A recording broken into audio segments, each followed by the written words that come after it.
It's not because we have a shortage of people who want to be teachers. We have a shortage of respect for educators. We have a shortage of the professional working conditions that allow educators to do their best for students.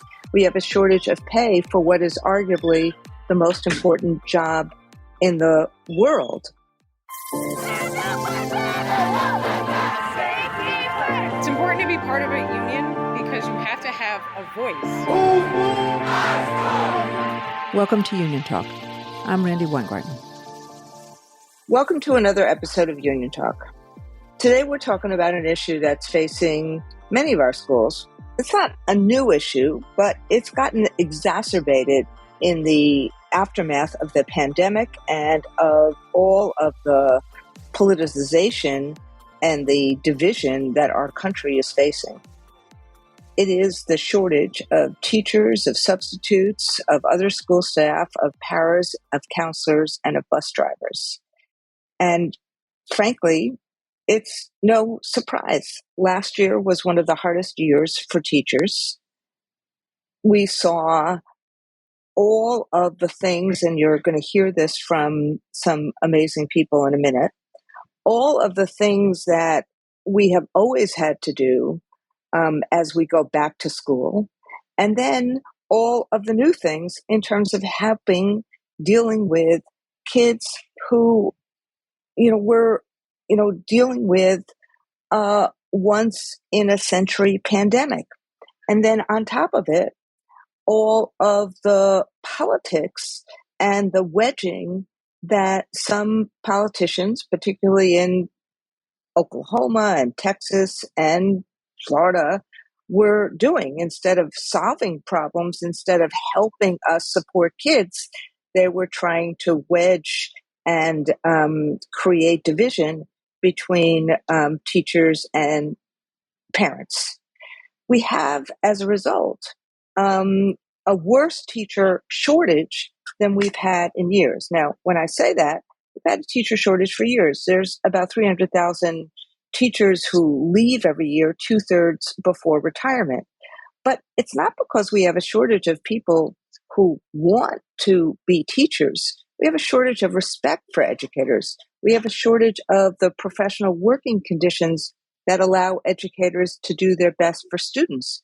We have a shortage of pay for what is arguably the most important job in the world.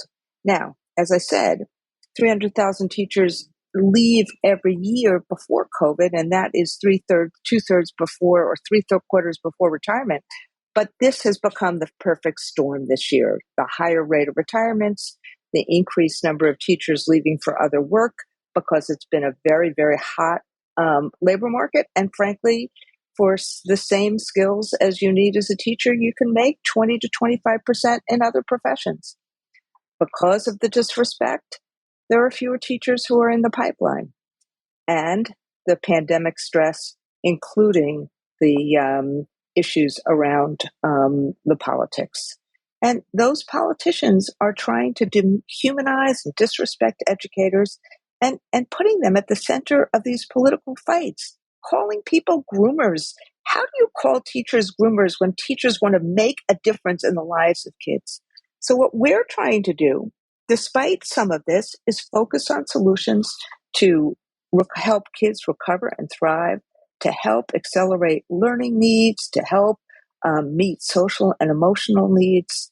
And instead of banning books, we're helping kids learn the love of reading. So there's lots and lots and lots of reasons why we have this shortage.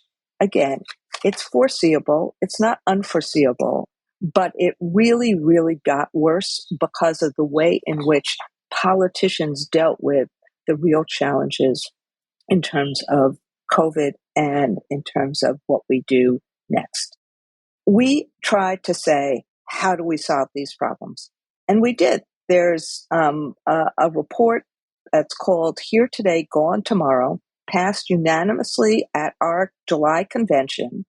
And very few things ever get passed unanimously, but it's because it's chock full of ideas about how to solve, how to grow teacher pipelines, how to increase or the kind of salary increase that are needed, what to do in terms of conditions and working conditions, how to deal with paperwork, what do we need to really do in terms of accountability, how do we address social emotional needs.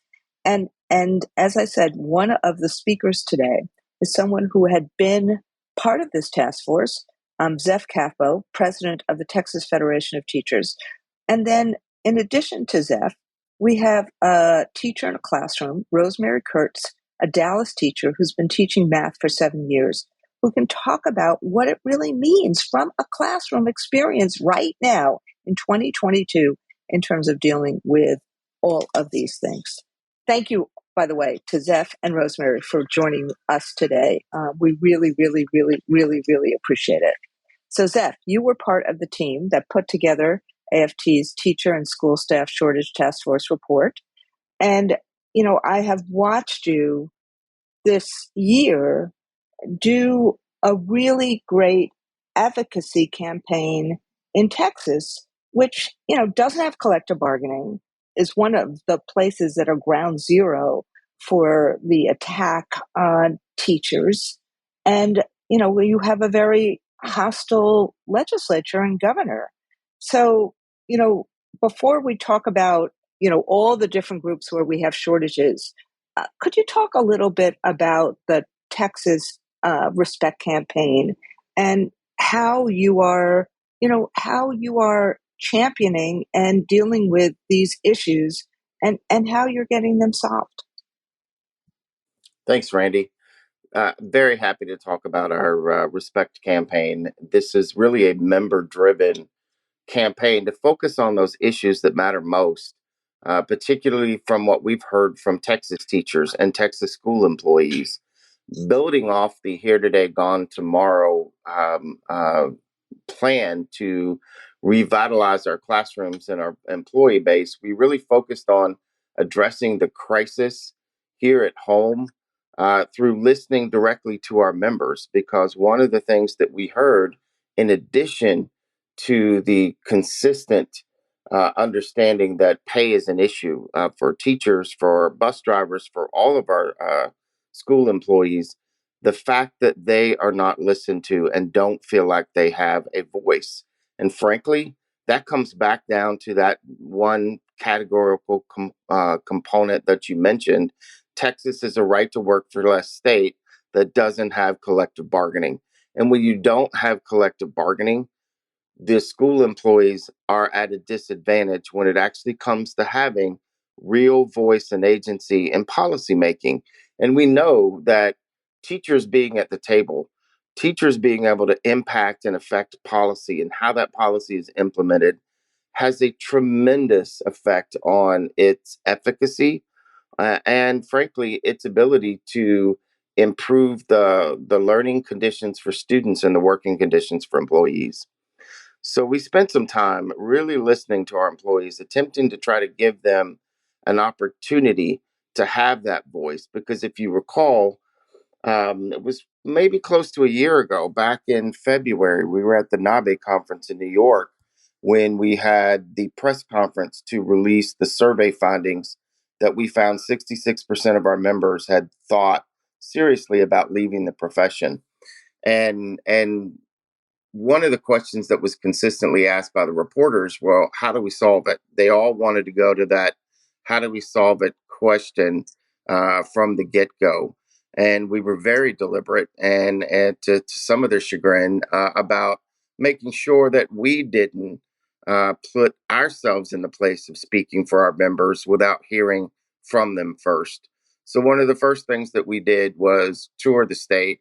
We listened to hundreds of our members through surveys, through other uh, activities, and in particular, had close to a couple hundred teachers from around the state in deep focus groups around these issues that are talked about in the Here Today, Gone Tomorrow report that have become the basis of our campaign. And frankly, have spent the last several months in a couple phases. First, setting the narrative so everybody was very clear about what the issues were and what our teacher solutions were. Fighting on that one that was listed more than any others, and that's pay raises. And we're very happy to show that many of our locals that engaged in and worked collaboratively with the state have won significant pay raises, many 5, 6, 7% from where they were the year before, but some in the Houston and in Southwest Dallas area, 12% and more for their employees. And we're very proud of that work. But we couldn't have done it without having deep levels of research and member engagement at every level that made a difference. So I just want to just emphasize something, and then I'm going to ask Rosie a question. I just want to emphasize for our listeners what Zeph's just said. You can't have there's not another area in the country that is as worse an environment in terms of trying to deal with these issues of shortage and respect than Texas. But between the research and the solutions, and most importantly, the member advocacy, both with the school boards, but also with parents in these districts, you're seeing that kind of success. And I want to just turn it over to Rosie, who's a teacher in Dallas, and just I'm going to ask you basically, how does the shortage play out in schools? How is it impacting your day-to-day work? And the next question I'm going to ask is, how are we solving it? As Zeph just talked about, member engagement. How are we solving it? But let's just talk about day in the life and how it's impacting your lives. And how's school this year? How's school this year? Thanks for having me on. So school this year in general has been a little bit hectic, but yeah. So essentially this started last year, but continued this year, that every day we get an email from our front office saying who all is absent and who all needs to cover those classes. And that includes the vacancies that we still have in a couple, in like several areas. I think that probably some of the biggest impacts are, there's already a TA shortage as well, a teacher assistant shortage. But now also the TAs that we have get pulled to cover classes for absences and vacancies. And so when they're doing that, they are not, doing what they're hired to do. We're supposed to have a certain number of hours of help that our special education kids get, that our English language learner kids get from TAs in their classrooms. And instead that's going to substituting for other teachers and other vacancies. There's also, we got, because there's a substitute shortage as well,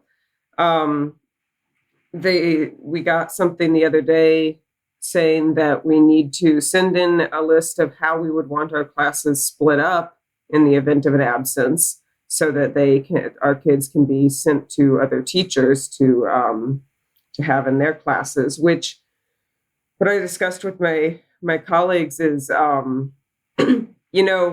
we have pretty large classes this year. Not as insane as I've seen in some places, but pretty full, 30 kids. And when you're a teacher and you're out for a day, that the learning going on that day in your room, no matter what you leave for the kids, is not going to be as good as if you were there. And you can prepare for that. But what I think is really frustrating is when we have these divided up classes. Well, now 2 of my colleagues are getting, 45 student classes instead of 30 student classes, and their learning gets disrupted too. So instead of one class having their learning disrupted for a day when a teacher's absent, you have 3 classes, because now you have 2 other teachers that have to deal with 1.5 times the class size and managing that. So a lot more disrupted learning. I also think that it's difficult for the kids in terms of consistency and deciding what they want to do. I had one student who came to me who I had last year, and she asked about a vacancy that we had for the AP Government and AP Economics classes, because she's a really good student. She wants to take AP classes, but she was like, well, the teacher's not there, so is this teacher going to be here soon? Because otherwise I'd rather take the regular classes with a teacher than the AP classes with a sub, So those frustrating decisions that students are having to make, and that teachers are having to kind of be helpless in the face of. So what I hear you saying is, the same alarm bells that New Mexico had during Omicron, where they brought in the National Guard. You just don't have enough. You don't have enough teachers and enough staff with the right certification. And so what's happening is that the teachers who are there are, covering other classes, or you're collapsing classes into so that the class size is untenable. And, it makes sense that a child, it's, this goes back to what I was saying about DeSantis. Certification, content knowledge matters, and understanding, what to do in terms of meeting the social and emotional needs and communicating content really matters. These are skills. So if you're not, so if I often say, I'm a social studies teacher, don't put me in a math classroom. I will fail. But it's not just that I will fail miserably. My kids will fail miserably because I wouldn't know how to do it. And so a student then saying, look, I want to be in that AP class, but if you're going to have a sub all the time, I'd rather have a different class. But I'm so glad you're saying this, Rosie, because this is what people in the outside world need to know. We may be, there may be, every classroom may have a teacher for every child right now across America, but it's being covered in a Band-Aid approach unless we have, a sufficient supply of people who really know what they're doing. And it's what exhausts people by the middle of September. So if you had your druthers, and then I'll go back to Zeph on some of the other shortages, but say you had, I know we don't have fairy dust, and we don't have a magic wand, but, if your district came to you and said, Rosie, give us like 3 or 4 things that we need to do to solve it, what would you say to them? Well, let's see. Dallas ISD, we do have a little bit of a special case, because unlike anywhere else in Texas, because other districts know this isn't a good idea, we have a pay for performance system where our pay is tied directly to test scores. So I would tell them to get rid of that, because that drives a lot of teachers crazy. But also definitely pay increase. And it doesn't work. And it doesn't work. Which is why many places have gotten rid of it already. So I would want to look at a different evaluation system. Pay increases would definitely be important. We one of our wins this last summer was that we finally got DISD to go to a $15 minimum wage, which was a win, but also you got to think, like, 15 isn't hardly even cutting it anymore. So it was a step up, but really, if they want to attract subs, then or TAs, then they've got to do even more. And really just the amount of excessive paperwork. We have all these different little things that we have to do that, I could name you all the little buzzwords: look forward, look back, no show charts, data, all the data analysis that we are supposedly benefiting from. I think that teachers know that data analysis is good, but only when the way that you're getting the data makes sense. they're so focused on testing that that it's just kind of like testing for the sake of testing. I was out for almost a week with COVID a couple weeks ago, but I'm still going to be expected to give the same test as my colleagues on the same day. And if I point out that my kids are behind now, then they're just going to be like, okay, well, we'll take that into consideration when we see the data. And I'm kind of thinking, well, what's the point of giving my kids a test that they aren't prepared for, other than to demoralize them? So this laser focus on testing and test prep is something that's really has to go. And I think that's really demoralizing for teachers. I mean, I got into it because I love math and I want to encourage other kids to kids to love math. But it's so hard to hold on to that passion when we are reduced to calculator tricks and multiple choice strategies, and not the beauty that I see in the logic and problem solving of math. So when we get our subjects that we're passionate about and that we want to share this passion with young people and spread it, but then we're reduced to this test prep, then it's really discouraging. So for our listeners, look, these are issues that we have fought against for years. We know that the fixation on a test as opposed to the fixation on a child doesn't work. And it's why so many districts have moved away from it. And frankly, why ESSA was supposed to, enable states to move away from it. Getting rid of No Child Left Behind was supposed to get rid of the high stakes testing. And, the Secretary of Education can no longer require teacher evaluation, require testing to be part of teacher evaluation. The Secretary of Education is no longer, enabled to talk about or to require anything in terms of teacher evaluation. So, but Texas and Dallas have not followed through. But part of why we've had a long-term shortage is because teachers want to focus on kids, not on something that they can't control. And testing is something that we have no control over that. So that's the kind of that's the kind of stuff that long-term advocacy, is. There's a reason that when people don't listen, we see these kind of shortages. I want to go back to Zeph for a minute, because it's just, Zeph, you're dealing with these issues all the time in Texas, in Dallas and other places in Texas, but you're also dealing with shortages, as Rosie said, of teacher assistants, of school bus drivers, of so many others who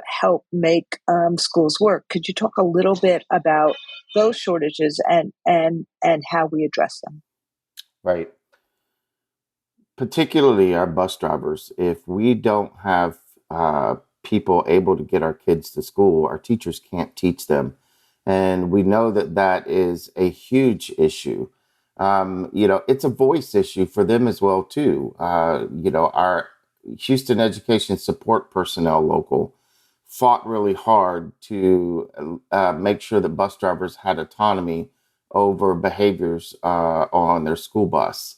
And they fought really hard to win a consultation election so that food service workers had an opportunity to have voice and agency and benefit from those higher salary wins that we've developed in the Houston Independent School District.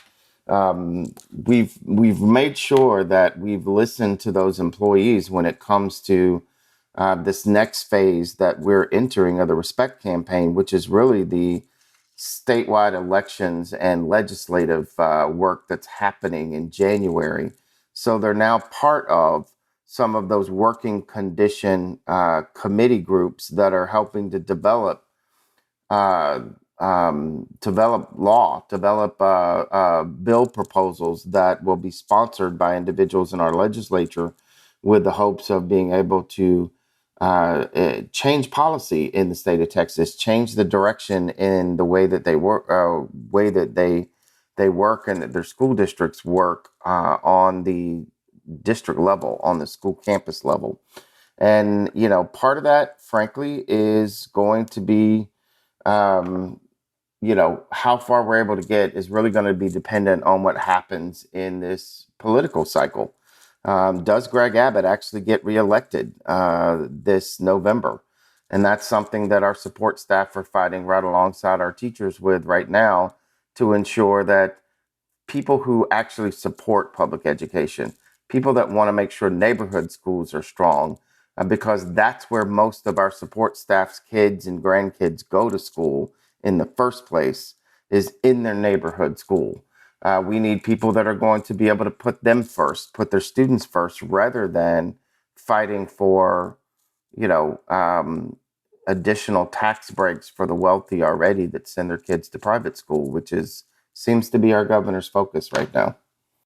So I hear you both talking about the importance of, people in office who actually care about these things and understand these things and will help support us instead of making our jobs harder. And, talk a little bit more about, both of you, what the state's role is in terms of education, and what do we, and what do we do about that?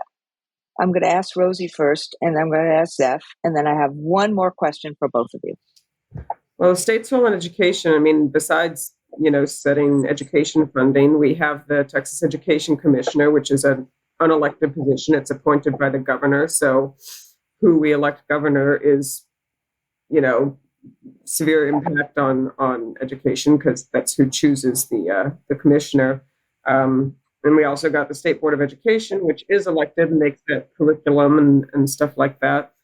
But then also, all our legislators set policy. So, I mean, the state, by doing things like what Greg Abbott wants to do, the vouchers, and then also the charter schools, which are, encouraged by, honestly, people on the aisle sometimes, that siphons funding away from public schools, and that makes it harder for districts to,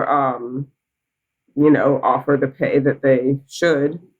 And so that's one role that government plays. And then, of course, the curriculum that's set by the State Board of Education, that's driving teachers away in terms of the culture wars, the stuff that they're now not allowed to teach, the book banning, the so-called critical race theory, et cetera.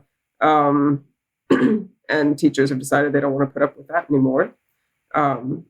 So that drives people away too, I would say. And then we also have things like my evaluation system that we talked about that ties pay to test scores. There's been efforts from our current Texas Education Commissioner and our governor and some of the legislature to try to make that a statewide thing. And we've managed to fight that off for now, but it's always kind of a threat. I mean, it's really important, Rosie. I'm so glad you're on, to see all of this from the classroom. And what I hear you saying is just, the state has just made it harder, like taking money away, imposing all sorts of different requirements that have nothing to do with how we teach and how we assess our kids. And it's just, it's making it harder, not easier, in terms of what the state of Texas is doing in terms of teachers in classrooms. No wonder people leave. So Zeph, asking you the same question. To answer that question, you have to really understand that the premise that the state legislature comes from when solving any problem or looking at any education model is how do we how do we do this with the least amount possible? That's quite honestly the place where they start. Because every school finance system that we've had in the history that I can even find chiseled in stone in the state of Texas comes from a premise of putting a Band-Aid on whatever they're being held accountable to at the particular time, which really goes into reference of what Rosie was talking about with school districts, many school districts in the state of Texas having to actually fund other areas because they're not doing enough from the state level. Let's start with an understanding for people that are in the audience. Texas is the ninth largest economy in the world, not in our country, but across the planet. And in the ninth largest economy in the world, we currently have a $27 billion surplus in funding. At the same time, public education in the state of Texas is 45th on the pay scale for teachers. And rather than doing a base allotment, what we're hearing is we want to give tax monies back because we're overtaxing people. When the fact of the matter is we have an unbalanced system that allows corporations to get away with practically paying no tax, and our kids and our teachers are the ones that pay that bill. And so, that's part of what the state can do to actually fix this is truly provide a public education system that is worthy of the ninth largest economy in the world because our kids in Texas deserve it. And the people who work their behinds off, often digging out of their own pocket this year to the tune of more than $800 to support their kids in their own classroom, they deserve it as well too. So, a real quick example, a very clear example. I'm taking a night class right now in human resources management because I've got a larger staff and I want to learn these policy pieces. And we spent more than half, like an entire 3-hour course, just talking about diversity, equity, and inclusion, just talking about how to have these conversations in a workplace. And I'm surrounded by 20 or 30 other people from businesses across the state of Texas. And all I can think about the entire time that we're going through this section is how far our kids are going to be behind and how they are going to not be prepared for the workforce of tomorrow when they leave schools because we've played politics around culture wars in the state of Texas. And that's on the legislature.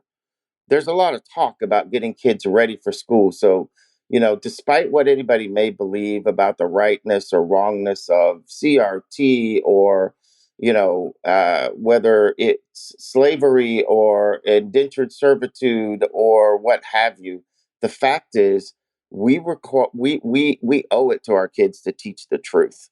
We owe it to our kids to have these conversations in places like Texas and Florida so that they at least are able to intelligently talk to people that are interviewing them for jobs about how to properly interact in a workplace. Because we are setting them up for failure when we do these types of things. And that is something I emphasize because teachers don't do this work to get rich, particularly in states like Texas.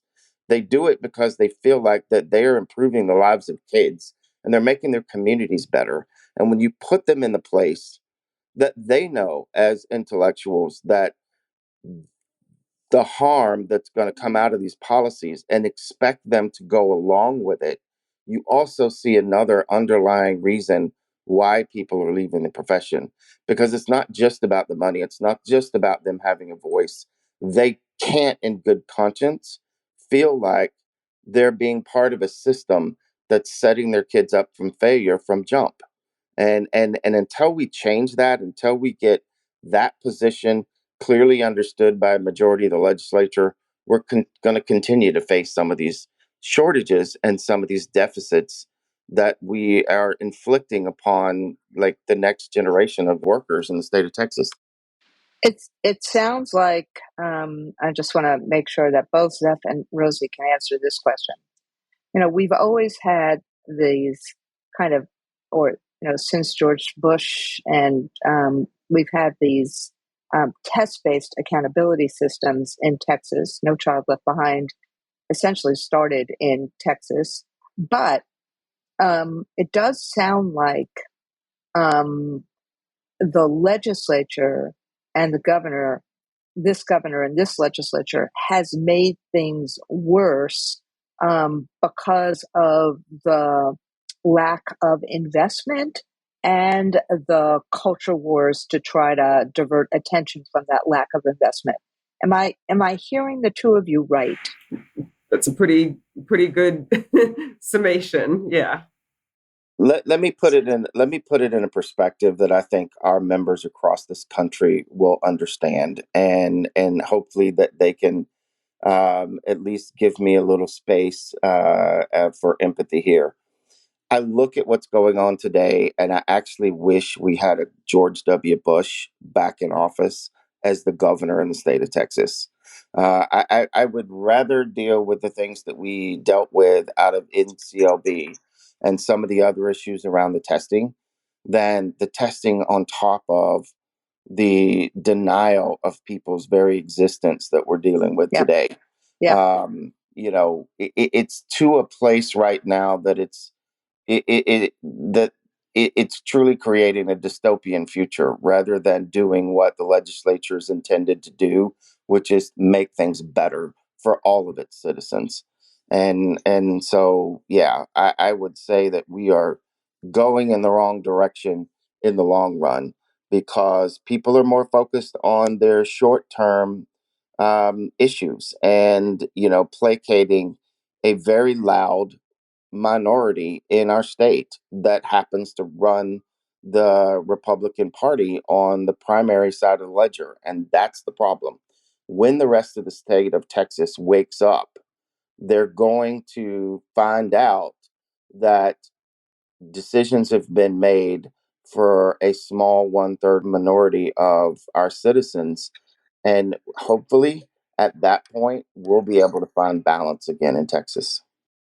Well, that's why, and I want to ask the last question of both of you.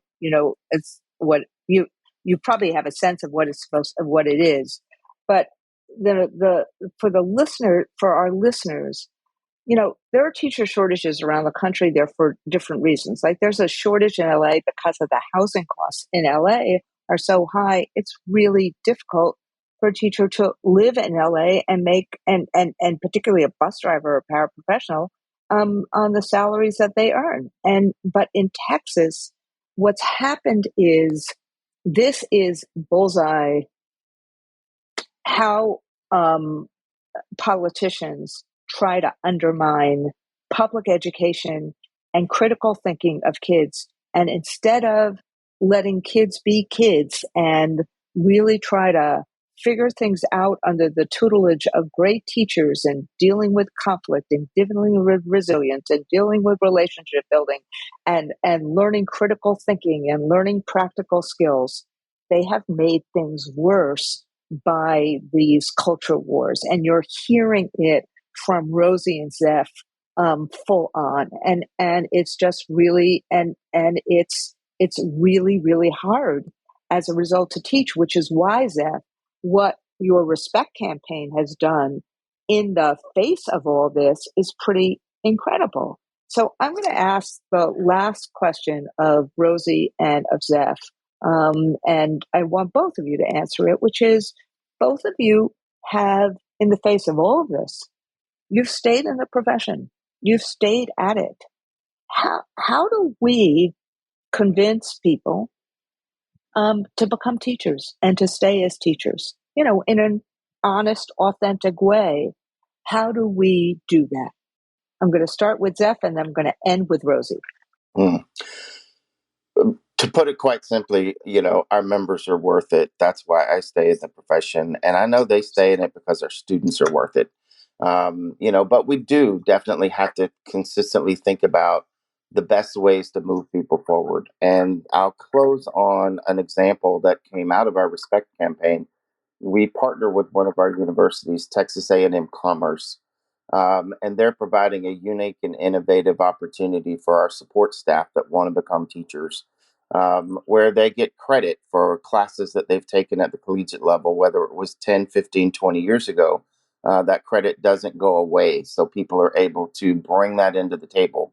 They get to take as many classes as they want each semester for a flat amount, as many as they can hold for a flat amount. They actually get credit for work experience in the public schools that they can demonstrate through means that hold still high standards and meet the standards of our profession, but allow them opportunities to quickly move into the classroom.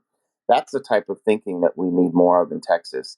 That's the type of direction that we need to make sure that our support employees who know and understand public education have opportunities to move forward, and they become the next teacher for our students, because having that high quality teacher in the classroom is so much more important to closing achievement gaps and making sure kids are getting what they need than, unfortunately, great teachers like Rosie having to deal with classes being cut and divided and put in because they can't even find substitutes, much less have substitutes that don't meet those criteria.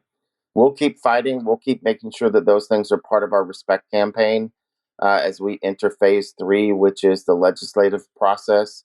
And we want to thank AFT members from around the country for helping us, having our backs, and giving us the support necessary to keep fighting in one of the toughest states in our country for public schools. Thank you, Zeph. And I'm going to end with Rosie. How do we get and keep amazing teachers like you, Rosie? What do you say to our colleagues about how we do that? Well, in terms of keeping teachers, this is going to sound like you guys, told me to say this because it sounds so cliche, but the thing that keeps me in the classroom and keeps my energy up is my union work. I think that, and this is kind of what I say when I'm trying to recruit people to the union. I say that when I'm dealing with the bureaucracy and the testing and all that frustration, what can keep my attitude good and my energy up is knowing that through the union, I have an avenue that I can work for change, that it's not hopeless. So I think that getting that message out there, that there's a way to fight and a way to keep hope alive is really important to morale for teachers, for keeping teachers there. And in terms of recruiting teachers in these times, that's pretty tough. I think that what you'd really have to do is appeal to, the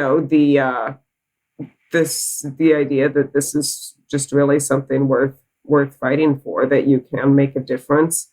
And I don't want to gloss over the struggles in it. I don't want to get a new teacher and make them think that it's all going to be, a beautiful thing and not difficult, but talk to them about how valuable and meaningful that it can be, and that the things that you don't like, you can fight to change. I think that that's the key to keeping people, is the keeping hope alive, because we have avenues through which we can fight to change. Well, I really appreciate both Zeph and Rosie's not only contributions on an everyday basis, but interventions here in this podcast. I think we try to make this really real for people. If any of our listeners want to see our report on Here Today, Gone Tomorrow, and all of the 60 pages of recommendations, from the increasing salaries, to diversifying the workforce, to the mentoring programs, to curbing the accountability, the test fixation accountability that doesn't let teachers do their jobs, or the ending the endless paperwork.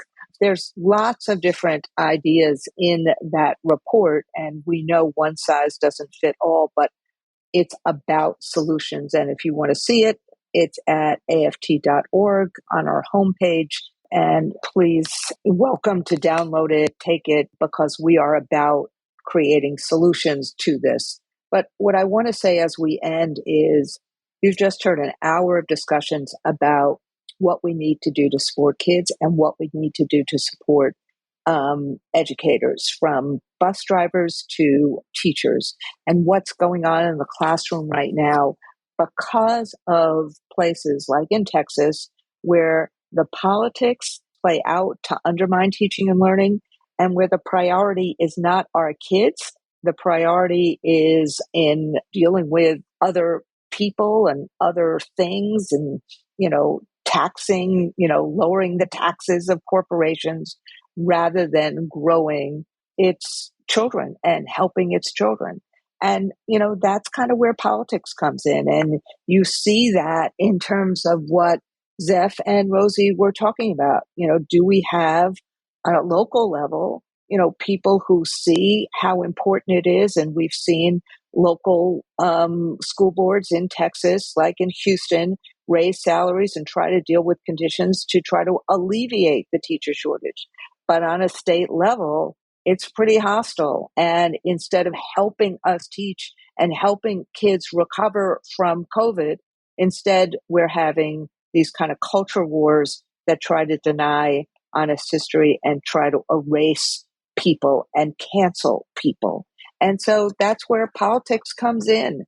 And so it should go without saying, if you can hear my voice, make sure you're registered, make sure you vote, and have a plan to vote. Public education and our kids really depend on it.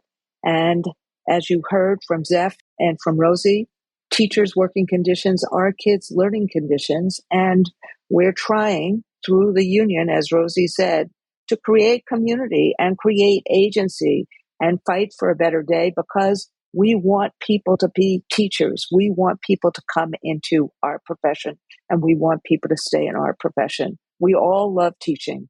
I miss it every day. I'm still on leave as a social studies teacher in Brooklyn, New York. We all love it, and we all love making a difference in the lives of kids. So if you have an idea, if you'd like to hear any issues, the deep dives like we did today on this podcast, send us an email at uniontalk@aft.org. And thank you for listening to us today on everything about from the ground level up teacher shortages. I hope you enjoyed this episode of Union Talk. Remember to subscribe wherever you listen to your podcast and tune in every other week for a new episode. Thank you, be safe, and be well.